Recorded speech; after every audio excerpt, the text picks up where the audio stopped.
Sa ating police report, isa pong pulis sugatan matapos na saksakin at tagain habang rumeresponde. Nangyari po ito sa bahagi ng Iloilo. May update ang Bombo Radyo Iloilo.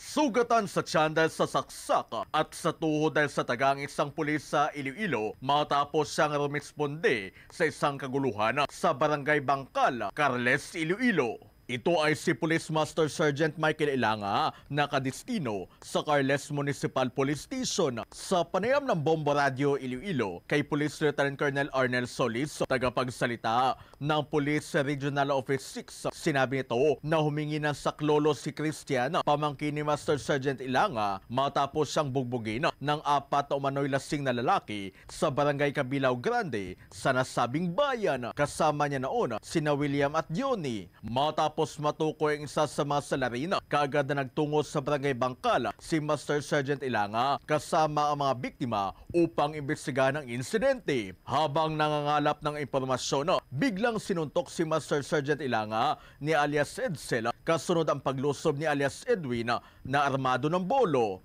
Nang natumba ang pulis, agad siyang tinaga at sinaksaka. Nagawang makaganti ni Master Sergeant Ilanga gamit ang kanyang service firearm at nabaril si Edwin. Nakaalis si Master Sergeant Ilanga kasama ang kanyang pamangkin na si Christian at kasama nito na si William, habang naiwan naman si Johnny na tagbuang nakagapos at nasugatan rin sa pambubugbog. Arestado naman ang 5 suspect. Sa ngayon, patuloy na nagpapagamot sa ospital si Master Sergeant Ilanga habang nagpapatuloy ang investigasyon ng Carles Municipal Police Station sa insidente. Sa ngayon po, inimbestigahan ng Carles Municipal Police Station kung ano talaga yung totoong nangyari regarding sa insidente na ito, para malaman po talaga natin kung anong totoong nangyari. Sa ating mga pulis na nagresponde sa mga insidente, dapat po mag-ingat palagi, and mas mainam po na meron po silang kasama o body na pulis din po para ma-ensure po din po yung kanilang safety and security sa pagresponde, and